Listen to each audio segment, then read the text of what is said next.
Hi guys, it's Doc's Market Minute for the first trading day of the year, Monday, January 4th, and markets are getting hammered now.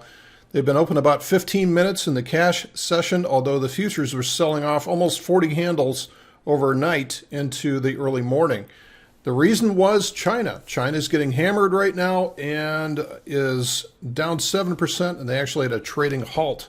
So this is obviously affecting U.S. charts.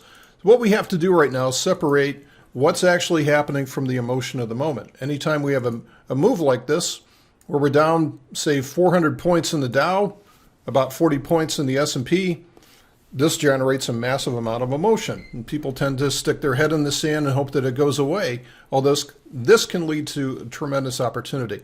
Let's take a look here and see what levels that we have to watch. Now, one of the levels that we have to watch is this trend line here, which is on the Dow, and it's okay if it peaks its head below this level, but it's got to close above this level by the end of the trading day.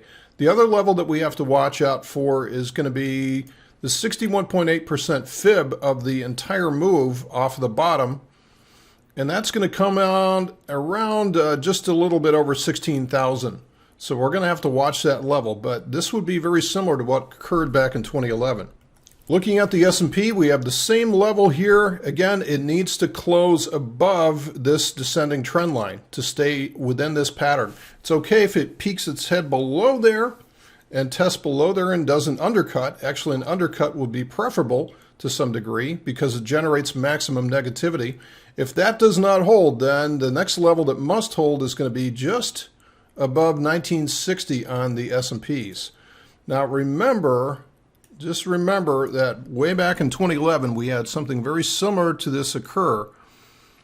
Okay, let's go back in time just a minute here. And what we had was, after the correction of the summer, we had a nice little rally up, and then a consolidation, and then a screaming move down here to retest and flush out all the weak hands before it absolutely took off. And that move was all the way down to the 61.8.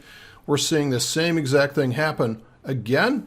Is this going to be the same thing in terms of the eventual result? We don't know that, but this is the type of move that we can't expect right now to generate that maximum negativity. So keep an eye on those trend line levels, keep an eye on those fibs as we go forward this week, and separate fact from the emotion of the moment. That's it for today's Market Minute. Thanks for listening, folks. See you tomorrow.